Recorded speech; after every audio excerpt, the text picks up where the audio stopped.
होता है, डेवलप होता है, उसको बोलते हैं जुवेनाइल फेज। जिस फेज में वो रिप्रोडक्शन कर सकता है उसको बोल सकते हैं रिप्रोडक्टिव फेज। और उसके बाद जो फेज होता है बुढ़ापा वाला उसको बोलते हैं सेनेसेंट फेज, जिससे आगे चल के क्या होता है, डेथ होता है। तो वैसे ही सेल का भी जो लाइफ है उसमें कुछ घटनाएं होती हैं, कुछ इवेंट्स होते हैं, उन्हीं घटनाओं के सीक्वेंस को, उन्हीं घटनाओं के क्रम को जी,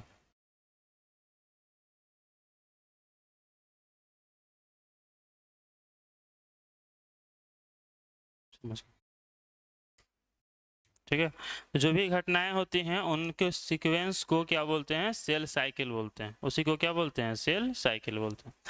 तो सेल साइकिल का हालांकि शायद लिखवा चुके थे ना लास्ट क्लास में, फिर भी लिख देते हैं, ठीक है, कुछ लोग नहीं आया होगा और यहाँ से आज से स्टार्ट हो रहा है ये चैप्टर। तो सेल साइकिल क्या होता है लिखवाए थे, याद है, बताइए क्या लिखवाए थे। The sequence of event, the sequence of event takes place in the sequence of event takes place in the life of a cell is called cell cycle। उसी को क्या कहते हैं, सेल साइकिल कहते हैं। मतलब सेल के लाइफ में जो भी घटनाएं होती हैं उन घटनाओं के सीक्वेंस को क्या कहते हैं, सेल साइकिल कहते हैं। बताए थे कि सेल साइकिल में कितने फेजेज होते हैं, सेल साइकिल में 2 फेज होते हैं, ठीक है। सेल साइकिल जो होता है, सेल साइकिल, इसमें हम कह सकते हैं कि 2 फेज होता है, जिसमें से एक फेज को बोलते हैं इंटरफेज, क्या बोलते हैं, एक को इंटरफेज बोलते हैं और दूसरे को क्या बोलते हैं, एम फेज। दूसरे को क्या बोलते हैं, एम फेज। एक इंटरफेज होता है, दूसरा एम। अच्छा, इंटरफेज को ही क्या बोलते हैं, रेस्टिंग फेज भी बोलते हैं। इंटरफेज को क्या बोलते हैं, रेस्टिंग फेज। मतलब इस फेज में जो है सेल डिवाइड नहीं करता है, डिवीजन केवल तैयारी करता है, रेस्ट करता है, मैच्योर होता है, तो इसको क्या बोलते हैं, रेस्टिंग। और जो एक्चुअल में डिवीजन वाला फेज है जिसमें सेल डिवाइड करता है उसको क्या बोलते हैं, एम फेज। तो इसको क्या बोलते हैं, डिवाइडिंग फेज। इसको क्या बोलते हैं, डिवाइडिंग फेज। तो हम कह सकते हैं कि सेल साइकिल में कितना फेज होता है, 2 फेज होता है। एक कौन होता है, इंटरफेज, एक कौन होता है, एम। ठीक है। 95% जो सेल का लाइफ है उसमें क्या होता है, इंटरफेज होता है, 5% में ही एम फेज होता है। मतलब कि मान लो कोई सेल का अगर लाइफ 24 घंटे का है तो 23 घंटा वो रेस्ट करता है। इंटरफेज में क्या होता है, सेल रेस्ट करता है, अपने आप को डेवलप करता है, जो डिवीजन की तैयारी करता है। तो 23 घंटा यही चलता है। 1 घंटा में क्या होता है कि सेल जो है वो डिवाइड करता है, एम फेज होता है। इसको लिखिएगा, हालांकि जो लास्ट क्लास में आया होगा उसे लिखा भी होगा, जो नहीं आया था लिख लो।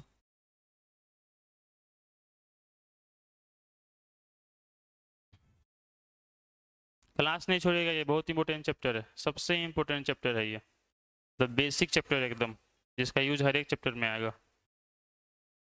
लंबा नहीं जाएगा, मेरे ख्याल से इस वीक में ख़त्म भी हो जाएगा, 1 सप्ताह में ख़त्म भी हो जाएगा चैप्टर ये, लेकिन बहुत इंपॉर्टेंट चैप्टर है। इसमें क्लास छोड़ दिए तो हर एक चैप्टर में दिक्कत होगा।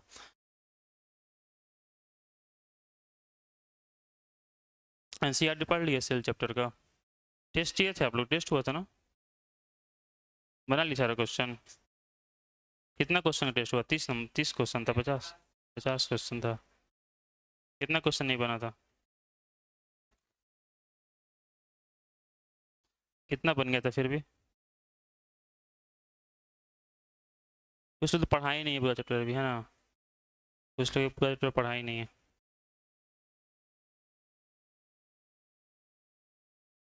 कुछ लोग पूरा चैप्टर अभी नहीं पढ़ा है।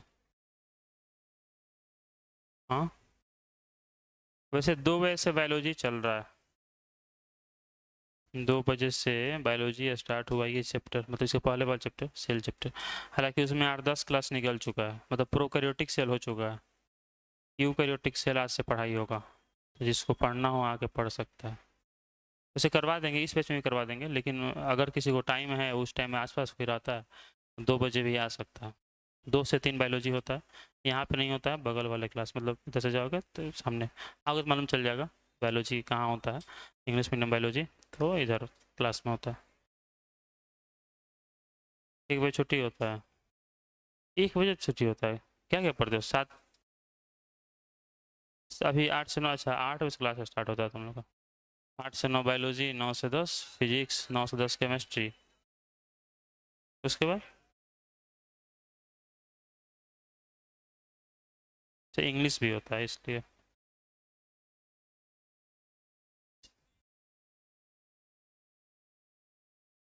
हिंदी नहीं होता, तो उनका हिंदी नहीं होता,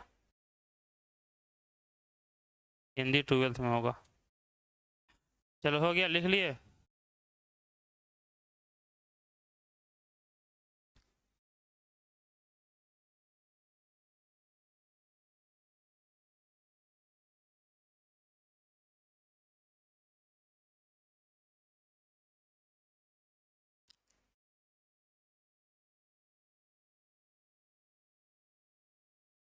मिटाते हैं। चलो पहले हम पढ़ेंगे इंटरफेस के बारे में, फिर पढ़ेंगे एम फेस के बारे में, ठीक है? इंटरफेस के बारे में पढ़ना है, फिर पढ़ना है एम फेस के बारे में।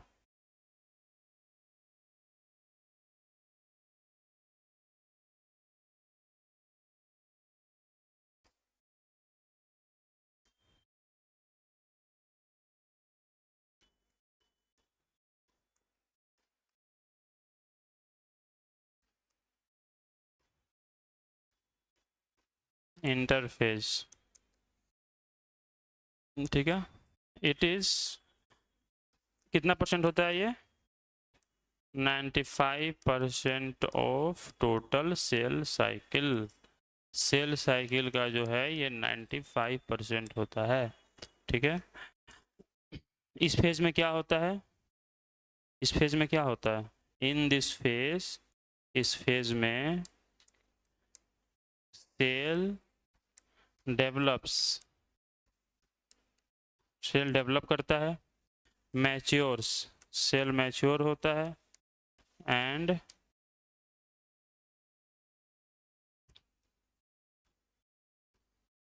Prepare for sale division. तो इस फेज में क्या होता है? इस फेज में जो है, क्या हो रहा है भाई? इस फेज में जो है, इस फेज में क्या होता है देखो, एक तो है कि सेल सेल डेवलप होता है ना? क्योंकि अभी भी सेल बना हुआ है, जब सेल नया नया बनता है तो पहले वो किस में जाता है? इंटरफेज में जाता है। इंटरफेज में क्या होता है? सेल डेवलप करता है, सेल अभी साइज में छोटा है, डेवलप होता है, मैच्योर होता है, और साथ में क्या करता है? सेल डिवीजन की तैयारी करता है ना? मतलब डिवीजन के लिए कुछ तैयारी करना पड़ता है, क्योंकि मान लो एक सेल से 2 सेल बनने वाला है, डिवीजन में क्या होता है कि एक सेल से 2 सेल बनता है। अब दोनों सेल को डीएनए चाहिए, सेल के अंदर क्या होता है? डीएनए होता है, पढ़े थे ना? तो दोनों सेल को क्या चाहिए? डीएनए चाहिए, दोनों सेल को माइटोकॉन्ड्रिया चाहिए, दोनों सेल को जो भी चीज़ था इस सेल में दोनों को चाहिए ना, तो उसके लिए तैयारी करना पड़ता है, उसको रेप्लिकेट करना पड़ता है, नंबर को बढ़ाना पड़ता है। तो वो चीज़ किस में होता है? इंटरफेज में ही होता है, ठीक? इस फेज को क्या कहते हैं? इसको क्या कहते हैं? It is also called, it is also called resting phase. इसको क्या बोलते हैं? रेस्टिंग फेज बोलते हैं, ऑल्सो कॉल्ड रेस्टिंग फेज। देख रहे हैं क्या दिक्कत है? इसको रेस्टिंग फेज भी कहते हैं, ठीक?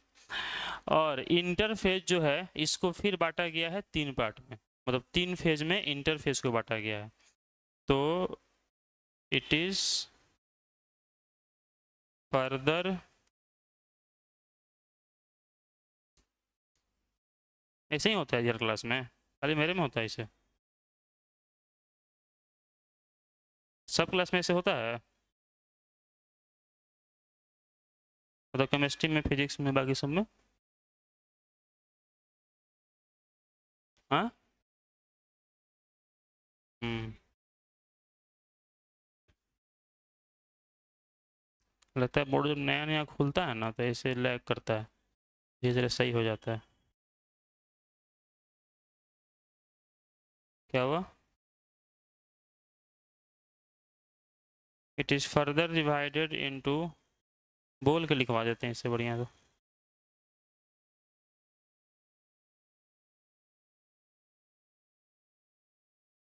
तो 3 फेज में इसको बांटा जाता है। कौन कौन? एक होता है G1 फेज, एक होता है G1 फेज। G1 फेज को बोलते हैं first gap phase. G1 phase को क्या बोलते हैं? First gap phase, first gap phase. दूसरा होता है G2 फेज। बता कैसे हो? दूसरा S फेज होता है, उसके बाद G2 होता है। दूसरा होता है S फेज। S फेज को बोलते हैं सिंथेसिस फेज। S फेज को बोलते हैं सिंथेसिस फेज। और तीसरा होता है G2 फेज। तो 3 फेज में, मतलब इंटरफेज को भी 3 फेज में बांटा गया। इसको बोलते हैं सिंथेसिस, इसको बोलते हैं second gap phase. Second gap phase, मतलब इंटरफेज को भी 3 फेज में बांटा गया है। कौन कौन? G1, S, G2। देखिए क्या क्या लिखा हुआ है। It is 95% of total cell cycle, मतलब सेल साइकिल का ये 95% होता है। इस फेज में क्या होता है? सेल डेवलप होता है, मैच्योर होता है और डिवीजन की तैयारी करता है। इस फेज को रेस्टिंग फेज भी कहते हैं। इस फेज को 3 फेज में बांटा गया है, G1, S, G2। G1 का फुल फॉर्म क्या है? First gap phase, synthesis phase और G2 फेज। ठीक है। G1 फेज में क्या होता है कि सेल अभी अभी बना है तो सेल का साइज बढ़ता है ना, सेल मैच्योर होता है, डेवलप होता है। एस फेज में क्या होता है कि सेल अब डिवीजन की तैयारी करना शुरू करता है, तो उसके लिए डीएनए को रेप्लिकेट करता है। देखो दोनों सेल बनेगा, दोनों को क्या चाहिए? डीएनए चाहिए। डीएनए होता है ना सेल में, कहाँ होता है? न्यूक्लियस के अंदर क्रोमोसोम जो बना होता है डीएनए से। तो डीएनए क्या होता है? डबल होता है। तो डीएनए जो डबल होने का प्रोसेस है वो किस में होता है? एस फेज में। इसको रेप्लिकेशन ऑफ डीएनए कहते हैं। उसको 12th क्लास में पढ़ना है, ठीक है, रेप्लिकेशन ऑफ डीएनए। तो रेप्लिकेशन ऑफ डीएनए किस फेज में होता है? एस फेज में होता है। और उसके बाद फिर क्या होता है कि सेल अब डिवीजन करने ही वाला है, तो उसके लिए अब जरूरी जो प्रोटीन है वो प्रोटीन सिंथेसाइज होते हैं सेकेंड गैप फेज में। ये 3 फेज हुआ। G1 फेज में क्या हुआ? सेल का साइज बढ़ा, सेल मैच्योर हुआ, डेवलप हुआ। एस फेज में क्या हुआ? डीएनए और सेंट्रोजोम का क्या हुआ? रेप्लिकेशन हुआ, डबल हुआ वो। और G2 फेज में क्या हुआ? जो जरूरी प्रोटीन्स हैं उनका फॉर्मेशन हुआ। लिखना है इसको।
Cell develops, comma matures, MATURES।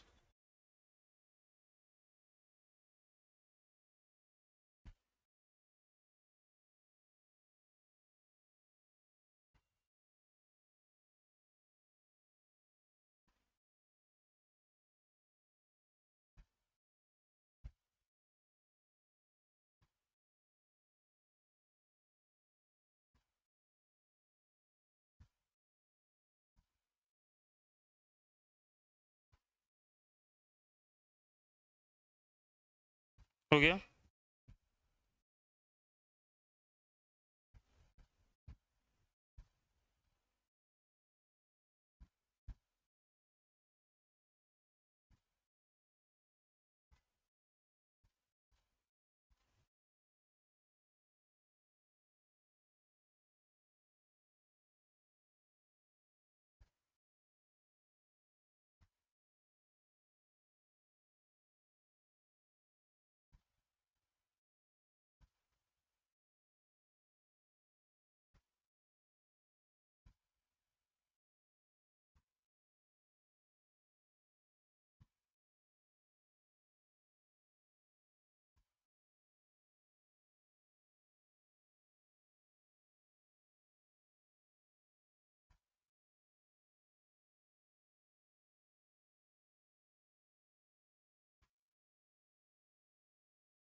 और क्या लिख लिए?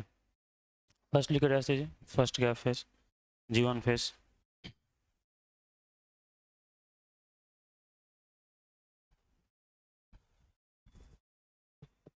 एनसीईआरटी पढ़े आप लोग सेल चैप्टर का?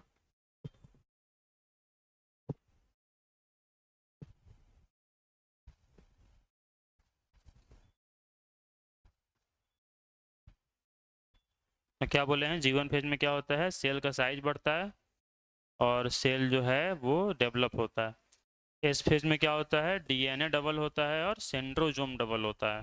ठीक है, एग्जाम में क्वेश्चन आता है कि DNA replication occurs in, DNA replication किस फेज में होता है, तो क्या बोलेंगे, एस फेज में होता है, इसलिए इसका नाम सिंथेसिस फेज है। सिंथेसिस का मतलब हुआ सेकेंड, ये सिंथेसिस का मतलब हुआ कि नया चीज़ क्या हो रहा है, सिंथेसाइज हो रहा है, फॉर्म हो रहा है, डीएनए फॉर्म हो रहा है, इसलिए बोलते हैं इसको सिंथेसिस फॉर्म, सिंथेसिस। तीसरा कौन है, सेकेंड गैप फेज, इसमें क्या होता है कि प्रोटीन बनता है, जरूरी प्रोटीन जो है वो बनते हैं। और सेंट्रोजोम याद है, सेंट्रोजोम डिस्कवरी कौन किया सेंट्रोजोम का, हम बोले हैं कि एस फेज में डीएनए डबल होता है और सेंट्रोजोम डबल होता है। सेंट्रोजोम की डिस्कवरी कौन किया था? आप खड़े हो जाइए, आप पुराने लग रहे हैं। सेंट्रोजोम की डिस्कवरी कौन किया था? सेंट्रोजोम पढ़े थे, पढ़े थे ना सेंट्रोजोम, डिस्कवरी कौन किया था?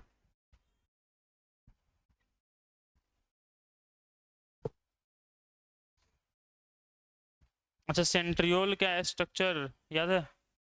ऑप्शन देते हैं। सेंट्रियोल का अरेंजमेंट कैसा होता है, सेंट्रियोल में माइक्रोट्यूब्यूल्स का अरेंजमेंट कैसा होता है? ऑप्शन है 9+1, 9+0, 9+2, 9+3। सेंट्रियोल में अरेंजमेंट कैसा होता है, 9+0, 9+1, 9+2, 9+3। 9+3 पढ़ते नहीं है। सिलियर फ्लैजला का 9+2 और इसका 9+0। क्या नहीं पढ़ते? टेस्ट किए थे आप लोग, टेस्ट हुआ था ना? हाँ, क्वेश्चन था। हाँ, जीरो का मतलब होता है कि प्रोटनेसियस सब होता है। क्यों नहीं याद है? क्या याद है बताओ, कौन टॉपिक याद है सेल में? ये हो गया ना, मिटा दे इसको। सेल में कौन टॉपिक याद है? अच्छा बताओ, न्यूक्लियोसोम क्या होता है? न्यूक्लियोसोम,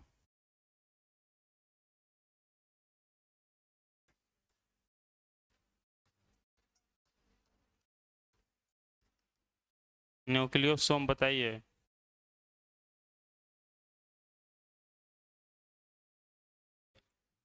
रिवाइज करो, है ना, 11th क्लास में आ गए, मैथ भी है एक्स्ट्रा में।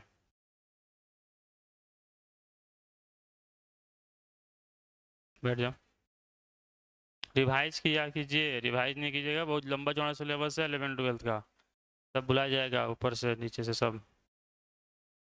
अभी से रिवाइज नहीं कीजिएगा, लंबा सिलेबस है, पूरा 10th जितना पढ़े थे ना, पूरा 10th उतना मान लो एक सब्जेक्ट में पढ़ना है, कोई भी उठा लो, फिजिक्स केमिस्ट्री बायोलॉजी, एक विषय में पढ़ना है, जितना कि पूरा 10th का सिलेबस था। फिजिक्स केमिस्ट्री मैथ साइंस तो होता नहीं, साइंस होता है, science math SST Sanskrit Hindi सब मिला के जितना था उतना एक सब्जेक्ट उसके बराबरी कर लेगा। लंबा चौड़ा सिलेबस है, तो इसको याद रखने का एक ही तरीका है, रिवीजन, मल्टीपल टाइम्स रिवीजन, 2 बार 3 बार रिवाइज करना। तो G1 फेज में क्या होता है, in this phase,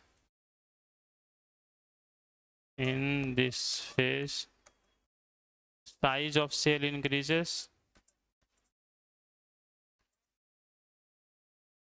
size of cell increases and it matures। S phase में क्या होता है, बोलिए, एस फेज में क्या होता है? In this phase replication, replication को ही डुप्लीकेशन भी बोल सकते हैं, क्योंकि डुप्लीकेट हो रहा है ना, डबल हो रहा है। तो in this phase duplication of DNA, duplication of DNA and centrosome. Centrosome याद है? सेंट्रोजोम एक ऑर्गेनेल्स था जिसके अंदर सेंट्रियोल होता है। सेंट्रियोल का अरेंजमेंट कैसा होता है? सेंट्रोजोम के अंदर जो सेंट्रियोल होते हैं उनका अरेंजमेंट कैसा होता है? एट 90 डिग्री परपेंडिकुलर होते हैं। कैसे होते हैं? परपेंडिकुलर होते हैं। तो इसमें क्या होता है कि duplication of DNA and centrosome occur, मतलब कि डीएनए और सेंट्रोजोम इसमें क्या होता है? डुप्लीकेट होता है, डबल होता है। ठीक है, अच्छा जी सुनिए ध्यान से, हम क्या बोल रहे हैं कि सुनने बोले सुनो, हम क्या बोल रहे हैं कि इसमें क्या होता है? डीएनए डबल होता है। क्या होता है इसमें? डीएनए डबल होता है। डीएनए से मिल के ही क्या बनता है? क्रोमोसोम बनता है। ठीक है, अब एग्जाम में क्वेश्चन आता है कि मान लीजिए किसी सेल में, किसी सेल के इंटरफेज में एस फेज के पहले, एस फेज के पहले अगर डीएनए मान लीजिए कि था 2D, ठीक है, और क्रोमोसोम था मान लीजिए 2C। क्रोमोसोम क्या था? 2C, सी से क्रोमोसोम, 2C क्रोमोसोम था, 2D डीएनए था। तो आफ्टर एस फेज डीएनए क्या हो जाएगा और क्रोमोसोम क्या हो जाएगा? ठीक है, ऑप्शन दे दें। ऑप्शन है, पहला option after sale division, after से आफ्टर एस फेज भी मान लो, आफ्टर एस फेज, तो पहला ऑप्शन है कि सेम रहेगा 2D 2C। दूसरा ऑप्शन 4D 2C। तीसरा ऑप्शन 4D 4C। चौथा ऑप्शन 2D 4C।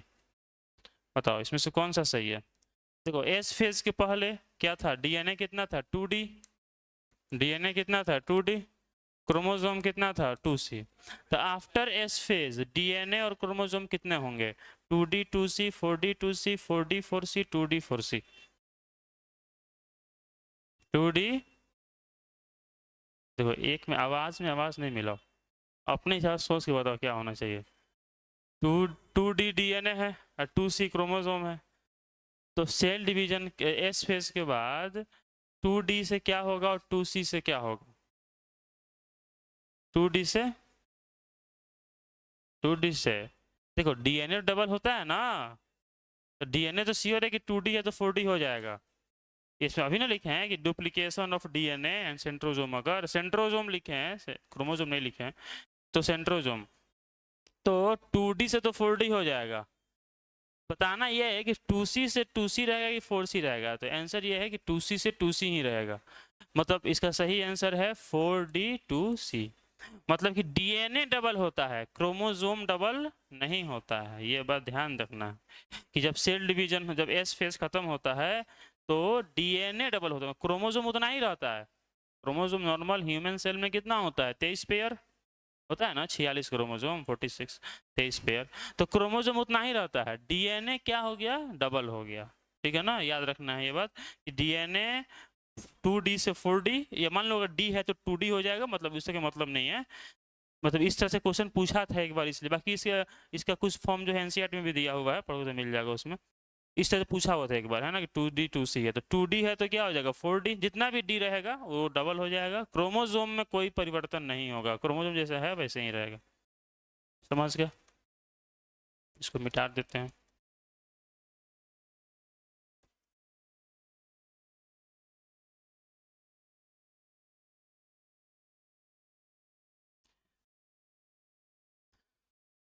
यहाँ पे लिख देते हैं इस बात को भी कि after S phase, after S phase DNA gets double. S phase के बाद क्या होता है? डीएनए डबल हो जाता है, but chromosome remains same. Chromosome जो है वो सेम ही रहता है, क्रोमोसोम नहीं चेंज होता है, केवल डीएनए डबल होता है। तीसरा कौन है? G2 phase. तो G2 फेज में क्या होता है? In this phase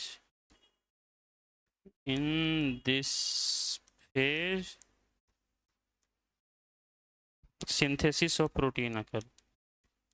in this phase synthesis of, देखिए जहाँ भी दिक्कत हो रहा है उसको बोलिए, है ना, दिक्कत को बोलना है। और पहले भी हम बोले हुए हैं, जिसका भी सपना मेडिकल में जाने का है, नीट में जाने का है, वो मैथ छोड़ दो। ठीक है, जो मैथ पढ़ेगा उसे कभी भी नीट नहीं होगा, नीट तो छोड़ दो, कोई भी एग्जाम नहीं होगा। कारण ये है कि सिलेबस ऑलरेडी बहुत बड़ा है, फिजिक्स केमिस्ट्री बायोलॉजी ऑलरेडी बहुत बड़ा है, इसमें आप मैथ भी पढ़िएगा तो टाइम नहीं बचेगा, है ना, रिवीजन करने का टाइम नहीं बचेगा। बाकी जिसका मतलब जिसको मतलब कुछ और करना है, मेडिकल नहीं करना है, वो पढ़ सकता है, कोई दिक्कत नहीं है, लेकिन जिसको मेडिकल करना होगा वो मैथ छोड़ देगा। नहीं तो उतना टाइम कहाँ से लाओगे कि तीनों विषय रिवाइज कर लोगे। अब वो मेडिकल में दोनों मतलब कोई भी एग्जाम जो है उसमें दोनों साल पूछता है, 11th भी पूछता है, 12th भी पूछता है, तो दोनों साल का 3-3 सब्जेक्ट मतलब 6 सब्जेक्ट तैयार करना।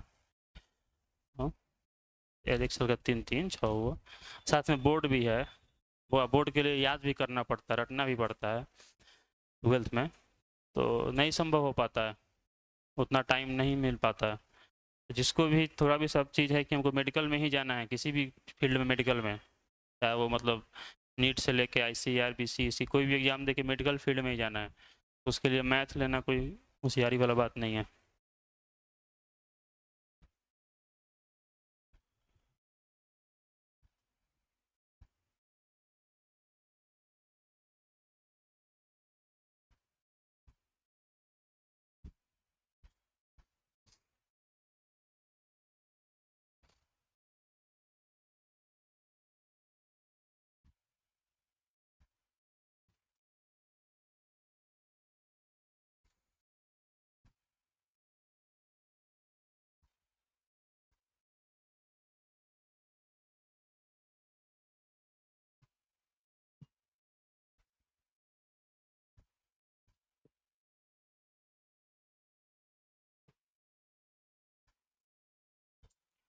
एक और फेज होता है जिसको G0 फेज बोलते हैं, quiescent phase, G0 G0 G0 G0 phase, quiescent phase, लिख लीजिए प्लीज इसको।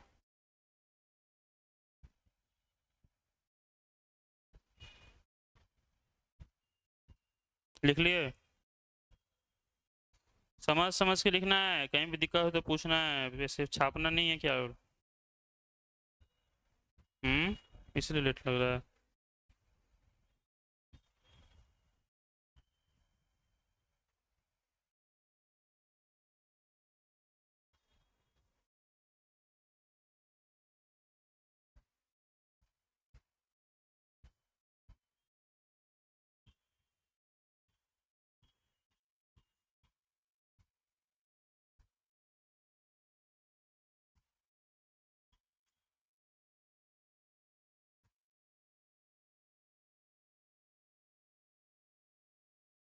शनिवार को क्या होता है आप लोग का, शनिवार को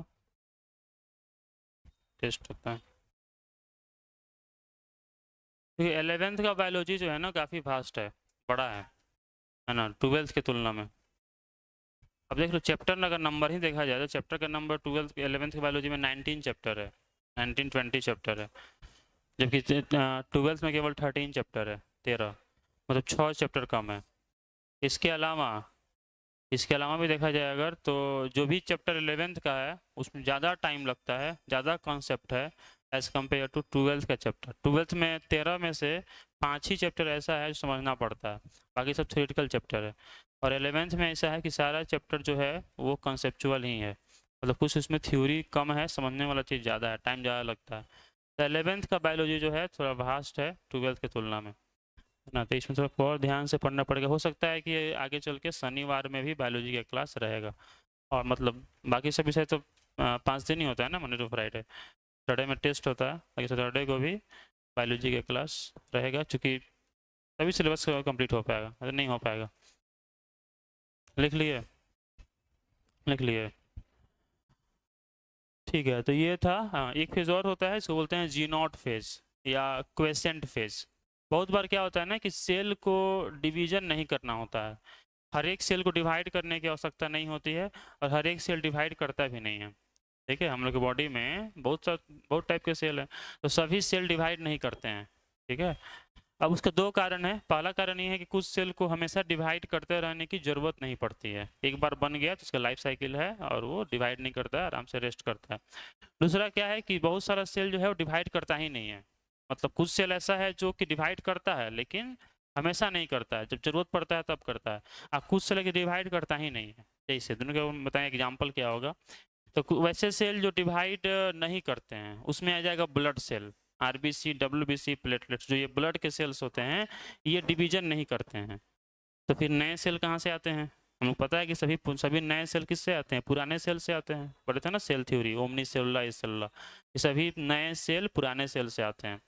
अब देखिए डिवाइड ही नहीं करते हैं तो नए सेल आते कहाँ से हैं? तो बात यह है कि इनके नए सेल इनसे नहीं बनते हैं, कुछ अलग सेल होते हैं जो उनको बनाते हैं। जैसे कि जो ब्लड सेल है उसका फॉर्मेशन किससे होता है? बोन मैरो में होता है ना।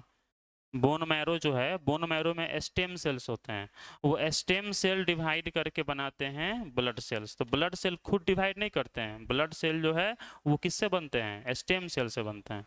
इसलिए जब किसी को ब्लड कैंसर होता है ना तो ब्लड कैंसर में क्या होता है, जो स्टेम सेल है वो अफेक्टेड हो जाता है। जो बोन मैरो में स्टेम सेल है जहाँ से ये बन रहे थे वो अफेक्ट हो जाता है। तो मतलब ये ऐसे सेल हैं जो डिवाइड करते ही नहीं है।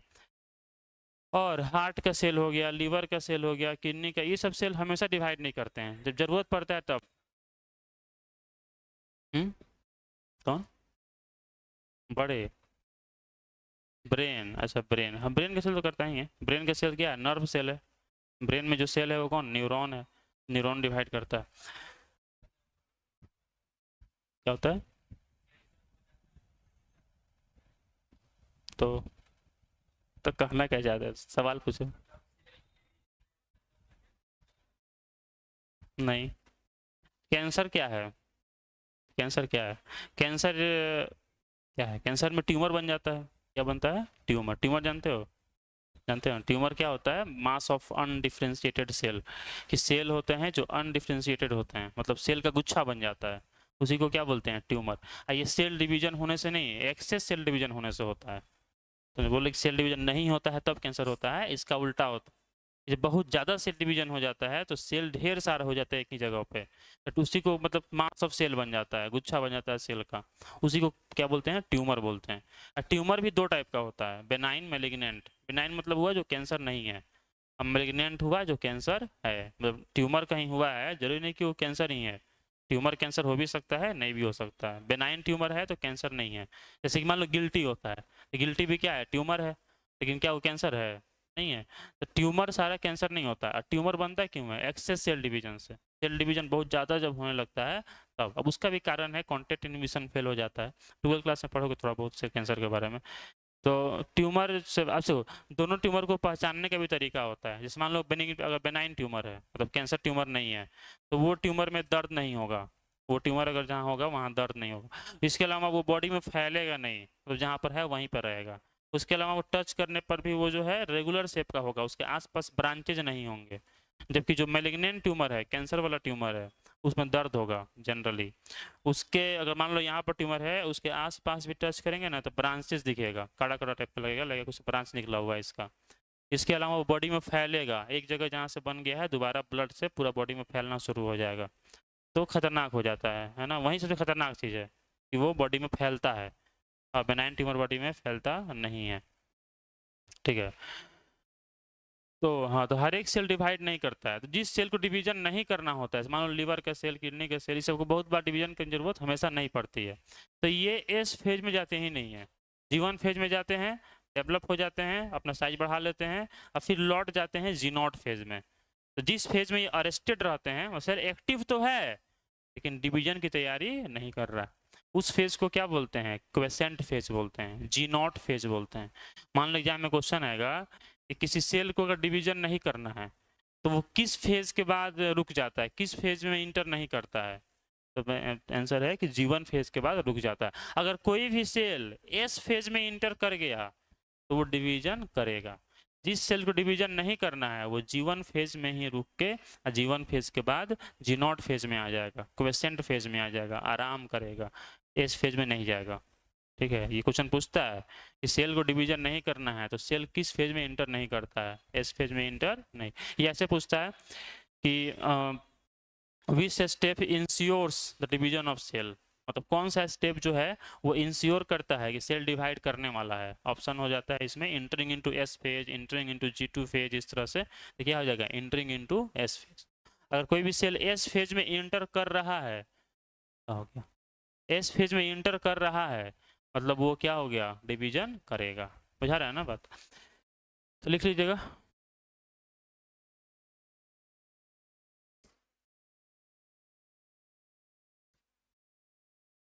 those cell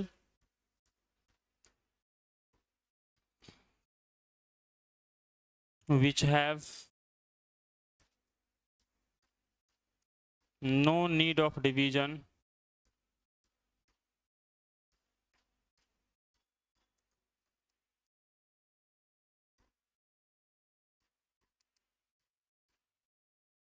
they do not enter into S phase.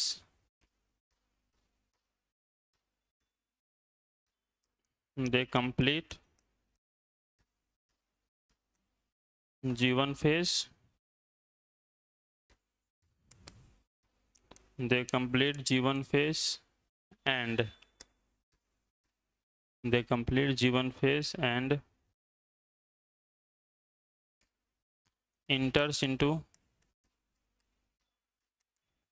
quiescent phase.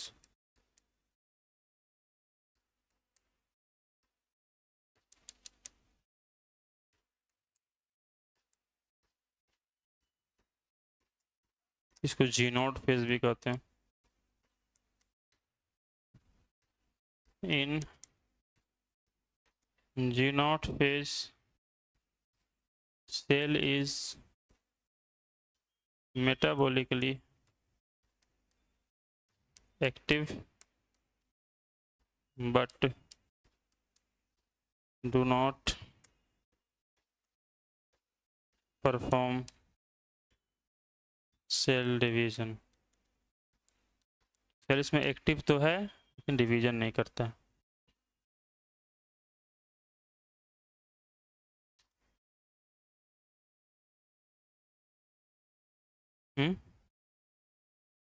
G2 phase में क्या होता है? नहीं जी, G2 फेज लिखवाया था ना, G2 फेज लिखवाया था ना, G2 फेज लिखवाए थे। G2 फेज नहीं था, वो दूसरा फेज है, जी नॉट फेज है। ये जो हम लिखवाए हैं ये लिखवाए हैं जी नॉट फेज, उससे अलग है। G2 फेज खत्म हो गया था।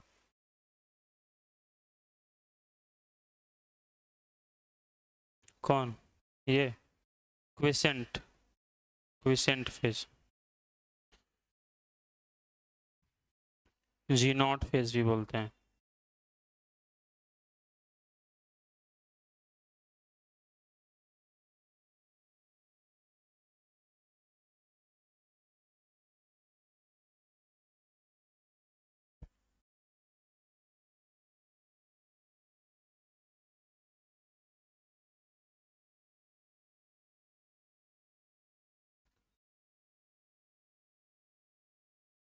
हो गया, लिख लिए?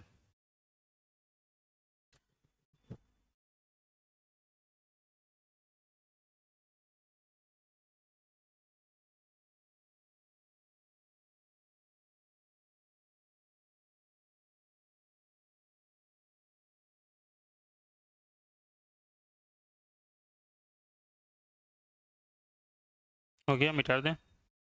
ठीक है, इतना ही रहेगा, इसको रिवाइज करना है। और इंटरफेस खत्म हो गया, कल से पढ़ा जाएगा एम फेज। एम फेज में भी दो चीज़ें हैं, माइटोसिस और मियोसिस। माइटोसिस तो 2 दिन में हो जाएगा और मियोसिस 2-3 दिन उसमें भी लगेगा। मे भी इस सप्ताह में या मैक्सिमम अगले मंडे तक ये चैप्टर समाप्त हो जाएगा। छोटा चैप्टर है, सबसे छोटा चैप्टर है।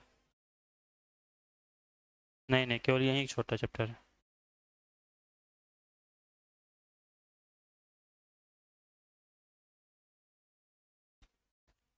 रिवाइज करके आया कीजिए, है ना, जो भी बता रहे हैं रिवाइज करके आया कीजिए।